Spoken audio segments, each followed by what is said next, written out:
You're watching Power Media Network.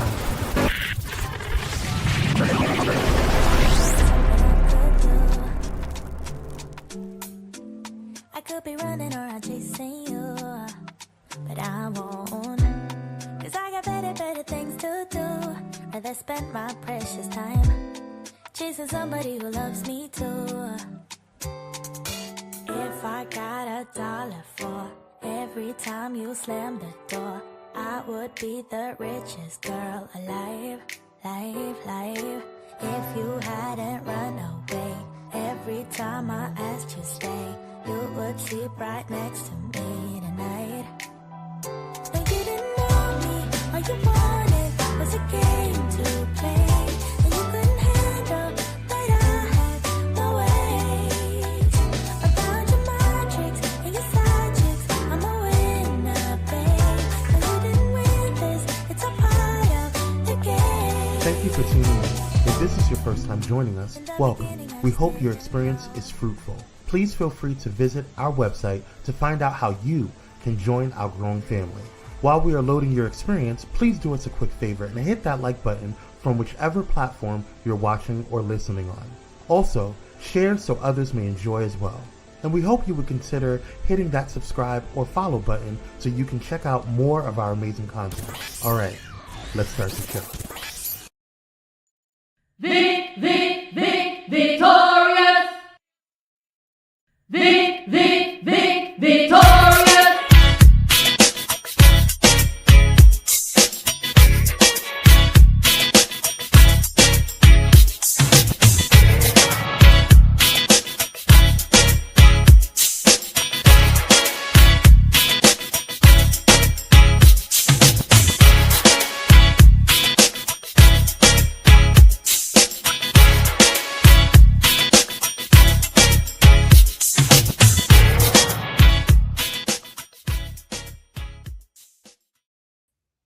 Hey. Happy Friday, Junior. Welcome to this week's episode of Dr. Victorious, where we explore the intersections of social justice, wellness, and what it means to show up fully human, especially from a Black perspective, because as you can tell, I'm Black. Hey, I am your host, Dr. Nicole Vick. Yay. I don't know. This week has been really interesting, especially today. There's some things that happened. I'll touch on a little bit later, but it's been a very interesting last few days. I don't know what's going on, but personally, everything is fine. I'm doing well, walking a lot more, doing a lot more movement and exercise. Today, my ankle was playing with me though. So the funny thing about I guess I wouldn't call this chronic pain. I'm just going to call it pain. I don't know if it's chronic or whatever, but this ankle, as I'm recovering, it does kind of what it wants to do. And let me just say this, if you have never bargained with your ankle and said, listen, almost in tears, like, listen, I need you to work with me. I don't know if you've ever lived, because that's what I had to do today. I'm like, all the things that I usually do to make my ankle sort of feel as good as it's going to feel while I'm moving around, it was not cooperating. And I was like, kind of starting to get scared, like, is this going to be my reality? And I was about to start crying. And I said, ankle, I need you to work with me. We need to work together. So I've been dealing with that and processing all of that. But there's some other heavy things that have been happening, across the country that I want to touch on later. But anyway, today I have a special guest, and this conversation came to be because 2 weeks ago I had an episode around homelessness, dignity, and choice. I don't know if you remember, but I was really moved by a story of a young woman that was living in one of the sewers here in Los Angeles. And what struck me was they interviewed her family, her mother and her sister, and they were talking about, we want help for her. And she's able to refuse that help. And so there's really no wiggle room, it seems, for that assistance to really make it to her. As long as she can say, I'm okay, I don't want it, and decline it, they're kind of left with like, I can't, I want to help her, but I'm kind of, my hands are tied, right? And so with that, I said, I need to talk to someone that understands this work, and is deeply engaged in the work and is an expert. And I was able to find that person in my network, and I was so excited. So This will be a thoughtful, respectful conversation that values both professional insight and the importance of lived experience in shaping more effective human centered approaches to homelessness. I think that this issue is so big and so pervasive, it almost feels like, how will we fix this? I am such a hopeful person that I'm like, we can, if we could make it, mess it up, we can fix it. And I feel like we can fix it. It's just, do we have the political will? Do we have the funding? Do we have the wherewithal to make that happen? So that's kind of where I sit with it. So I'm excited to have that conversation. But before we do that, we're going to go into the scroll stroll. And I'm going to be honest, the scroll stroll is a little happier than what's really happening in the world. And forgive me for that. We're going to actually probably end up touching on some of the stuff I'll bring up later in a future episode, because I'm like, oh, we have to have a conversation. So let's do this scroll stroll. And the first one, I was like, see, y'all be trying to rename stuff and like what? It's so Vogue magazine put out this idea of a cloud bob. And on Threads, everybody's like, what is a cloud bob? So for those of y'all that are, get your hair done and stuff, y'all know a bob is like a haircut, right? Where it's about maybe here, straight, sometimes curly bob. And it's usually, really cute look, right? But Vogue is like, no, we need a cloud bob. And then when they showed the picture of Tracy Ellis Ross, baby, you talking about an afro? Why y'all trying to rename things? There's a name for that already. It's afro.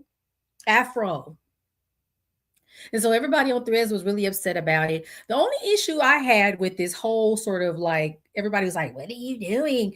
I was like, but this came out in September of last year. Why are we just now arguing about a cloud bob today? I didn't hear nothing about this back when it actually was first posted in Vogue. So that was a little weird for me. And I'm not really clear what happened to like rile everybody up about the cloud bob on April 15th, 2026, when this came out in September. So that was strange.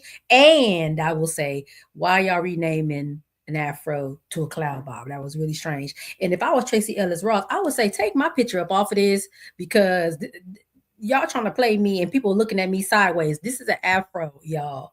So I had to post that because I was like, why do we rename things?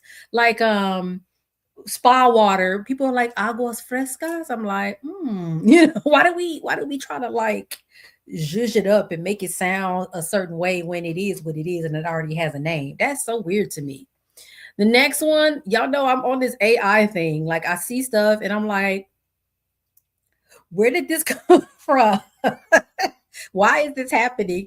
And so this one really tickled me because this lady said, I asked Chat GPT to restore my third grade picture. Why would you turn me into Janet Jackson? I'm irritated. And so that to me is hilarious, because not only did it turn her into Janet Jackson, it gave her a new hairstyle, which is actually really cute. She got like a little cute little braided little ponytail in her head.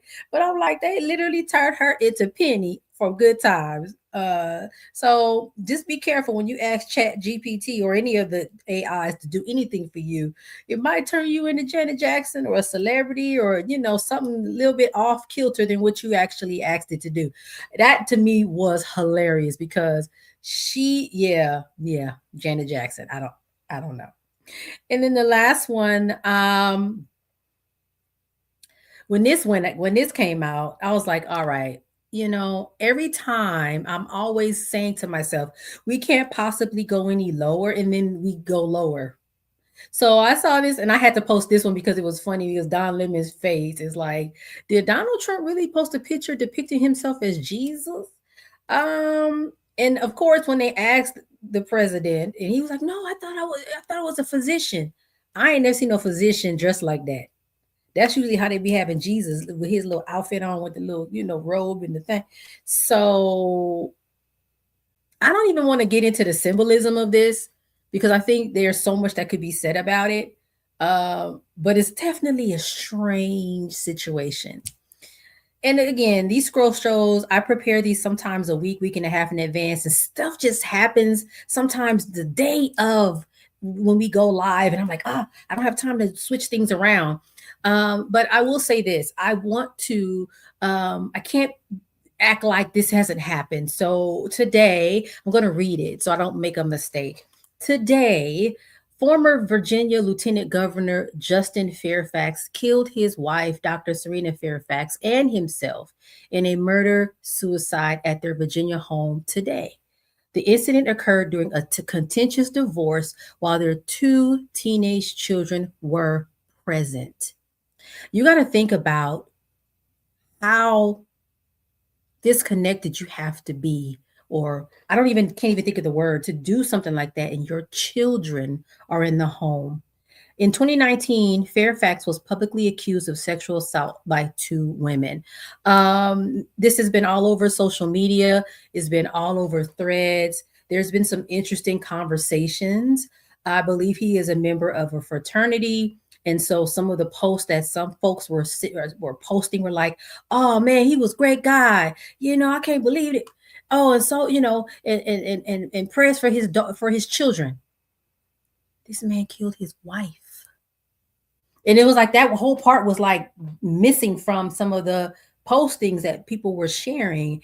And so there's this whole conversation about femicide and like, wait a minute, what is going on? So all that to say, I do want to have a conversation about this as a podcast, as on a future podcast, as an entire episode, because this is really interesting, because this is not the first time this has happened in the last 2 weeks, right? And of course, we have a long history, unfortunately, of this happening in our community. I was also on threads and someone said, Black women, talk to me about your experiences about Black women in your family being killed by their partners.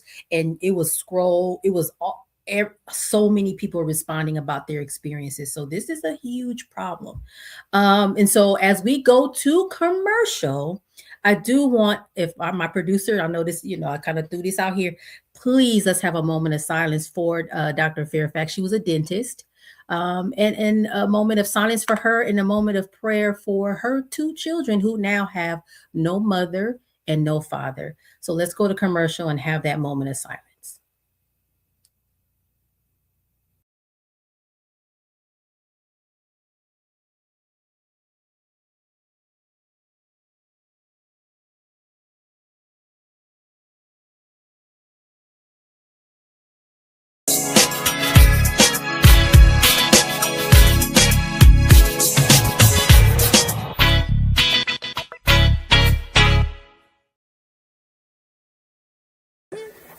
Hey, it's Pastor Kim from It's Just Kim Live Show, and you're watching Pyro Media Network.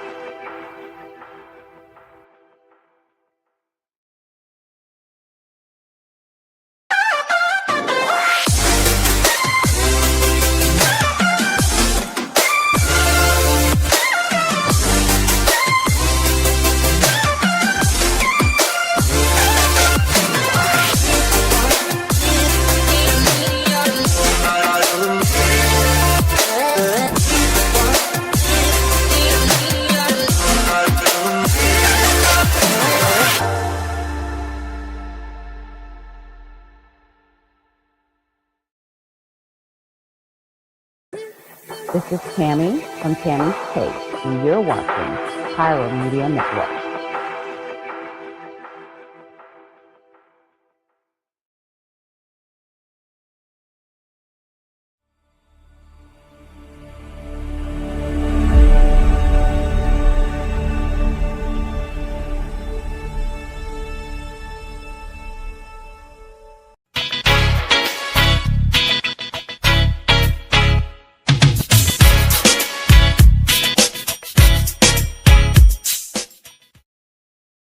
And we are back. Yay. I always forget Cyrus being here commenting, and I'll be so into what I'm doing. I don't see it, but I get the cloud Bob. Yes, they did do the same thing when it came to cornrows. I think a couple of times, like there was the time, the OG time, I think when Bo Derek, I think is the actress that wore them. They were like, oh. And then recently, a lot more recently, I think one of the Kardashians or someone had called them something else. And I was like, what? So they be renaming stuff and doing things. I don't understand why they do that. Leave it alone. It's Afro. That's what it is. So let's go ahead and pivot though. All right. I have a special guest coming. I'm going to read the bio and then we're going to bring her on. So I'm so excited to have Mrs. Tiffany Duvernay-Smith on tonight. She is a revolutionary, trailblazing systems reform champion. And you know, we need to be reforming these systems because, as I've always said, they're not necessarily designed with us in mind. But that's another conversation for another day. She's a leader in the lived experience movement, another important thing we're going to talk about tonight. She embraces a deep calling to advocate from her own experience and to lift the voices of people who have not been heard within her home community of Los Angeles and across the country, okay? Nationwide. Tiffany believes that her life lessons should not and do not stop with her. She has a passion for sharing the skills and wisdom gained through her healing journey and through her experiences of homelessness, housing instability, domestic violence, and self-empowerment. She is a captivating speaker, writer, and storyteller who uses those skills as an ally, mentor, and storytelling coach for her other advocates.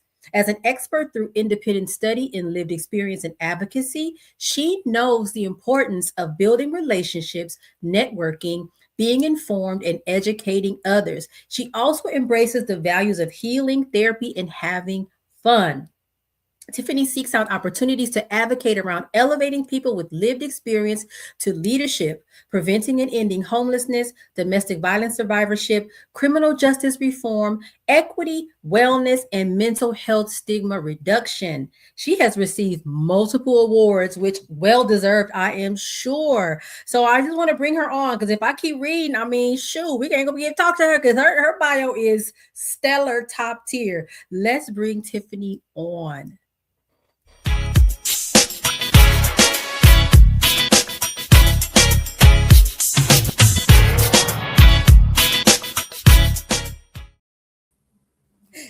Hello. Good evening. How are you? I'm doing pretty good. How are you? I'm see, I can't even talk because I'm like, I don't know. So much going on in the world that I don't know. It's overwhelming, but I'm so happy to have you here.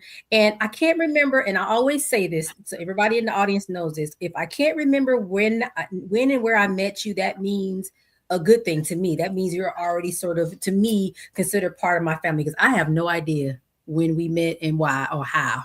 But we just, hey, do you remember?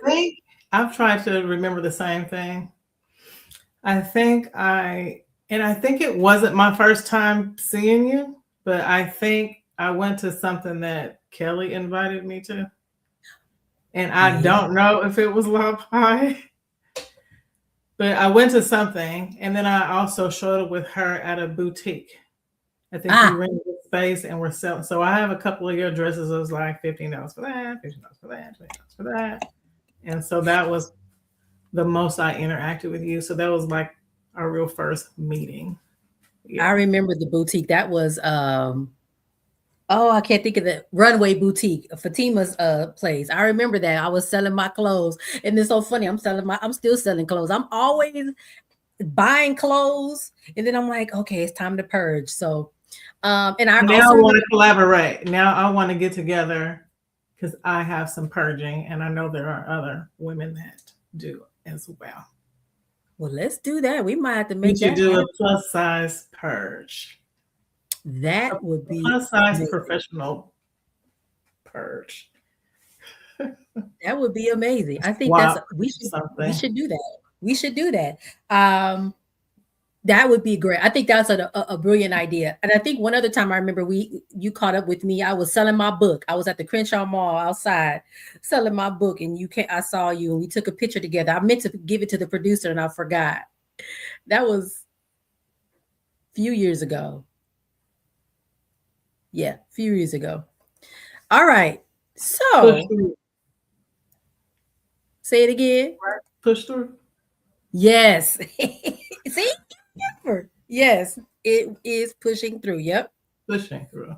Yes. And I do have a push through though. So to be fair, I have a pushing through and a push through. See, look, the producer said, let me put it up on the screen. So talk, I read your bio, of course, so everybody knows to some extent what you do, but can you tell me and tell the audience a little bit about the work you do in the communities that you serve in your work? Okay, so my work is very specific. There's 2 lanes. And so I have my personal advocacy lane where I advocate on a city, county, state, and federal level around all the things. And I served in like advisory roles on a board or a council or something like this. And then public speaking and workshops at conferences and things like this. And then on my job, I feel like I work with my peers. I have it's a blessing to me to be able to work with my peers and serve them and treat them how I want to be treated and try to get the best for them. Especially if I receive the best, it lets me know what's possible for them. And so this is an advisory body that is made up. So this is my day job. So I work at LAHSA, the Los Angeles Homeless Services Authority. I'm the coordinator for their Lived Experience Advisory Board. There's 11 people who are formerly homeless. And then, of course, in their lives, they're impacted by other intersectionalities, and they've shown up as different places in the homeless sector, whether as a veteran, as a parent homeless with their children, family, something like this. And so their representation is, they represent the homeless population across Los Angeles to an extent. This is a small number, right? But from the different areas and pockets around Los Angeles County, which is very huge, almost constituents here. And their role is to advise the system, basically. So LAHSA specifically, internally, and then externally would be the city and the county, because LAHSA is a joint power authority, so they have access to this advisory body too. And what do I do? I can say something that we're working on right now is being sure they're educated on what's happening in the city and county right now, because there's big changes in the homelessness sector. There's about to be layoffs at my organization. And then there's been a lot of funding cuts since the beginning of 2025. And here we are. So I may be one of 250 people getting laid off April 30th with the 60-day notice. Let's see, it's about 250 people. So the changes that are going on, because there's just shifts in the sector for various reasons, I would say it impacts the workforce.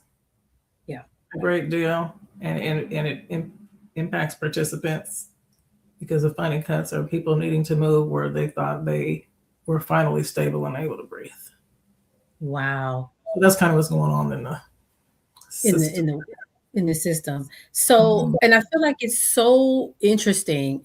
Well, interesting, sad, angering that some of the services and things that we need the most are almost always cut first. Like, well, can't afford to do that. And then it's gone. And it's like, wait, we haven't even touched or even scratched the surface of what the need is in our communities.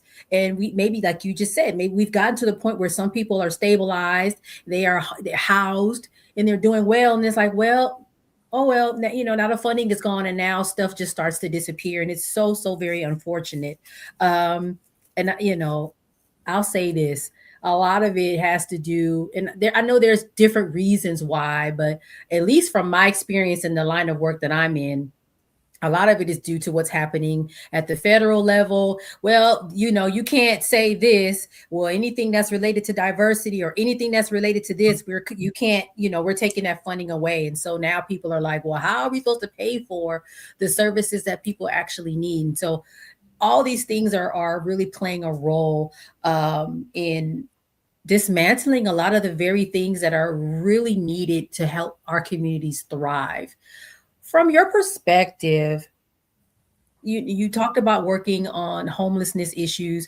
What are some of the biggest misconceptions about homelessness in general? What do people, I'll share one that I've heard, and then one thing that I heard, and I actually sat on the commission for the health commission for the city of Los Angeles, and someone came in to do some conversations around the statistics. And I often hear people say all these transplants coming from other parts of the country come to LA, and that's why people are homeless. And the guy said, actually, these are your neighbors. These are locals. These are natives for one reason or another. Their job or something happened, a health issue in the hospital bill, whatever it is that caused them to lose their housing. And so that, I think, to me is a huge misconception. They think people coming from Ohio on a bus, a one-way bus ticket, that's what's causing the problem. And I think it's not quite what people think it is. So I'll ask you, what are some of the biggest misconceptions about homelessness in your experience? Well, first and foremost, I think it's best for people to be at an understanding that everybody is an individual and has their own individual experience. So even if you get together a group of people, for instance, I'm part of a group of advocates who were homeless directly related to domestic violence relationship, but we still have our own individual stories that are completely different. But then there's also so much in common and a bond, because of it. Yeah.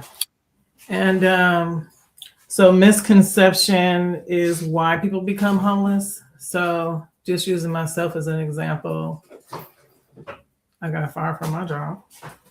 I was in this toxic relationship. When my unemployment ran out at the same month that my rent was going up $100. So I was already trying to figure out what I was going to do, let alone that. And so this is how I got evicted and became homeless. Mm-hmm. And so it wasn't, I would say directly related to this DV, toxic, unhealthy, dysfunctional, abusive relationship that I was in. Because I'm 36 being homeless, and I left home when I was 17 and did fine for 20 years. So, and then what, right? Yeah. I also say, like, if I think about people have just the foster care system in the background without a plan after becoming 18. If the parents are like, you need to bounce, and so the system is there. The system is doing its best to catch these people, and so the systems fail. I would say other myths is gonna be mental health, is gonna be substance use. You can also look at those as coping skills. How traumatizing is it to lose your home, your livelihood, whatever's going on? People turn to substances, cigarettes, alcohol, marijuana, worse. Right. You imagine developing some depression. You're going to be sad and trying to figure out your life. All right. Anxiety. Because the sense of safety is gone. The powerlessness is there. Right. Maybe some PTSD. And so if you weren't dealing with it before, you know what I'm saying? Maybe you are now. And so this is where mental health stigma reduction comes in. It's just compassion. And then I'm just going to tell you something. This all comes down to, this is my new belief, this all comes down to mercy. Mm-hmm. And so changes in any type of policies or program because of funding cuts. Who's cutting funding? If this is a crisis that's getting worse, who's cutting funding? This is a person that doesn't have mercy. You know, something that you just said, mercy is huge. I hear that. We have a host on another podcast on this network that talks about empathy. And so I hear empathy, mercy, that there's a lack of that when these decisions are being made in regards to funding. And the one other thing you said, and so I remember I told you when I called you, I said, now I have questions prepared, but sometimes you might say something and I'm like, oh, catch on to it. You said safety. And I remember being in a training years ago around people that are substance use disorder. And I think the name of the training is called Seeking Safety. And so you literally just said. Now you had no idea. You had no idea. So when I was attempting to leave that abusive relationship, I was in that 5.5 years. When I was attempting to leave, I got some therapy. My primary care physician recommended me for 12 sessions of depression therapy. And so this lady recommended me for PTSD therapy. So I had 40 sessions with the PTSD therapy, and she went through the Seeking Safety workbook with me, like one chapter every 2 weeks. I had 40 sessions with her. Then I went and did it in a group with people. Then I got the training to support someone else in seeking safety in a group or individual. And then when I met my husband, we went and did it again. And now we both have the seeking safety certificates. And I'll say my main thing with seeking safety. So let me explain seeking safety. Seeking safety, the purpose is linking PTSD and substance use. But I have shifted that language to any trauma and any unhealthy coping. That's how in tune this woman is. Let me tell you, I'm like, did she write that book for me? Like, she has definitely had some experiences just to be able to articulate it and have it, coming through. And I'll just say the main theme of that is healthy self-nurturing. So, we Black folks, we come from drama and trauma. A lot of us, it just so happens. And the way that we're going to get through our life is by nurturing ourselves, healthy self-nurturing. And this is one of the main things in the seeking safety. This is amazing. Like I said, it just popped to mind, and you're like, yeah, I'm like, wait, and we did not have this conversation about seeking safety beforehand. This was me just talking because I heard you say safety, and I'm like, hey. I'm going to tell you, I'm on the healing tip. So I went on such a healing journey. Like, why did I pick this person? I don't want to do it again. Trying to just figure it all out. I would say the largest part of my journey is spiritual. There's warfare going on all the time. And I have learned how to navigate through that. If anybody wants to talk about the Bible and, that lifestyle, I'm available for those conversations as well. Like, you have such a wealth of knowledge and insight. How did I get through? How did I make it through? You understand what I'm saying? How did you push through? How I got over. How I got over. Praise. That's how I got over. How I got over. Praise. There has to be some kind of spiritual component to make it through these times, right? And I just say, people are navigating homelessness and don't know what to do. I'm just going to say the main issue is prevention. They call it turning off the faucet. If you want to end it, prevent it. Yes. And so that's a very new efforts. But if you can stay where you are, if you can find the agencies that are connected to prevention and stay put, this is your best bet, is to just never into that space. That's a very public health approach, prevention, right? To stop something from happening in the first place. So I love that you even tied that in. That's very much what the public health way of doing things is. How do we keep it from happening in the first place? And we're about to wrap up because I'm like, this conversation was so good, but I want to ask you about supports. Like we talked about the seeking safety and you talked about therapy, but like, what does real support look like in helping address the homelessness issue? And I know, we haven't talked specifically about this, but the reason why we're having this conversation is about that young woman that was living in the sewer. And I know they talked to her mom and her sister, and they were like, we want to help her. We've been trying to help her, but because she's able to refuse help, and I don't want to get into this issue of whether or not she's allowed to refuse help or not. She is an autonomous person and has the ability to speak for herself. But I guess, what would support look like for her, for her family? Like, how do we make sure that people that are homeless get the help, the real, true help that they need to get back on their feet? What do you, in your opinion? I want to address the person who may be resistant. There's something called assertive engagement. And this is being consistent. You're not aggressive with the person, and you're always engaging the person. And this is building relationship, trust, and things like this. So this may lean more toward like a case manager, right?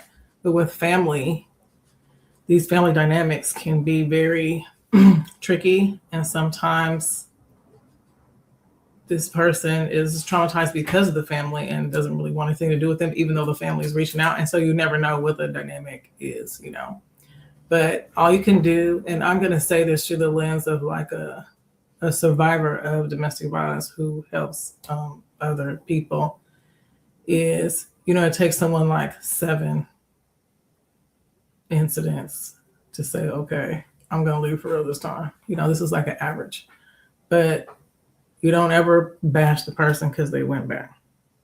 You'll just always be home, always be the safe person, always be merciful with them, right? Have compassion and empathy with the person for when they're ready. And the other thing about supporting people, I would say hope for people. My story recently changed from homeless to homeowner, and it's not something I could have ever imagined. Let me tell you this. And some people have entitlement issues, or they're gatekeepers. So I'm in a helping position. I'm going to give you at least a little bit of a hard time, but it's not our place to do that. And we have to treat people better than what we've been treated. We know what we know, but we have to just treat people better than what we've been treated. Some folks need extra love, extra care, extra money, extra hope, extra. So we have to constantly replenish ourselves so that we can be giving, because people really need us to show up, authentically with care. Let the people who don't need a trauma-informed class be the one doing the work, who don't have to get trained repeatedly to care about somebody and to not be racist and all this kind of stuff. Then this is not your line of work. You're just hurting people. Yeah. Oh, good point. Very good point. We're going to go to commercial, Tiffany, and then I want to come back. We're going to do something a little bit different. I'm going to come back because I know you wanted to talk about, was it a fundraiser that you're working on? Sure. Thank you. Okay, let's go to commercial, and I'm going to give you about 2 minutes to do that, and then we got to go. Okay. All right.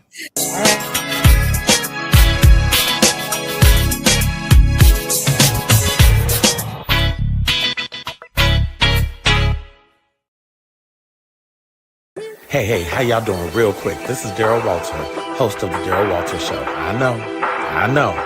And you are watching Pyro Media Network.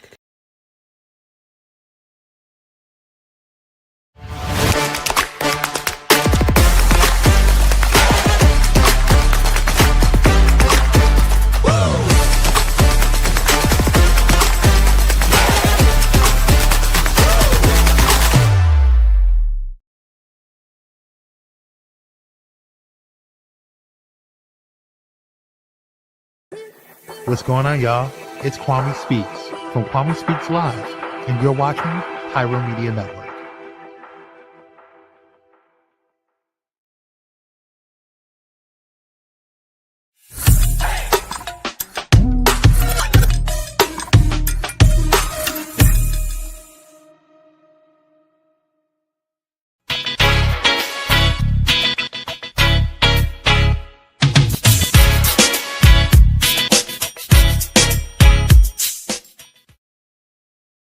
And we're back.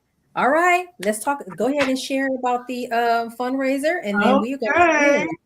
So I consider myself one of the leaders of the lived experience movement, and always fighting for these people, right? My people. And so I decided to start a nonprofit called LA Cape. You know, you put on your cape and save the day, so to speak. I know people are taking their capes off these days. I haven't done that yet. And I have, other people putting their capes on. And so this is Los Angeles Consultative Authority of Personal Expertise. So when you want to engage the consultants with lived experience for research or policy or partnering, then you come to LA Cape. And this is a very, very brand new launch. We're having our first fundraiser and house welcoming party in a few weeks. That is invitation only because only so many people can fit in my house and backyard. And then we have a fundraising campaign just to go along with that in general. And so we will be co-designing with people who have lived experience. Right now, the focus is formerly homeless advocates who are doing their best to navigate these systems changes and be respected as consultants, decision makers, partners, and things like this. So the description is that I am creating a new table. So sometimes you bring your chair and sometimes you just create a new table. And that's exactly what it is. I would love and appreciate your support. So we're on Give Butter. I don't know if Kwame's posting stuff or things are popping up. I wasn't paying attention, but it's givebutter.com/LA Cape fundraiser, but it's LA-Cape-fundraiser, not /dash. Amazing. Thank you so much. And he posted it up so people will be able to see it in the replay. And so we're really excited about it. Thank you so much, everyone. This was Mrs. Tiffany Duvernay-Smith, who did such a great job with giving some wonderful gems about how we can approach the homelessness issue. And I think giving us that nuance about the importance of lived experience. All right, y'all know we are coming to the end of this. Coming to the end of this week's episode. Can't even talk. You all know where to find me. I have a website, www.NicoleDVick.com, with all the things on it. You can buy my books. I have 3. Pushing through, finding the light in every lesson. Am I okay? I don't think I am. Push through 52 weeks of light in tough times. And the latest, which is an anthology called Triumph in the Trenches, is 20 other authors in this book. I have 1 chapter and there's 22 other chapters. And this is about helping Black folk navigate the workplace. I'm really big on social media. You can find me on LinkedIn most of the time. I also have my Instagram account is Dr. VICKtorious. I think that's it. We will see you next week. And like I said, as promised, I want to bring on some folks to talk about what's been happening with femicide. I want to talk about this lawsuit against the State Department of Public Health around Black infant health. I'm like, y'all playing in our faces. I don't understand what's going on. So there's a lot happening. But we'll see you next week, and I'll bring you, the content that y'all want to see, and maybe some content that you didn't know you wanted to see. And that's that on that. Thank you, Mrs. Tiffany Duvernay-Smith, and everyone else. I'll see you next week. Bye.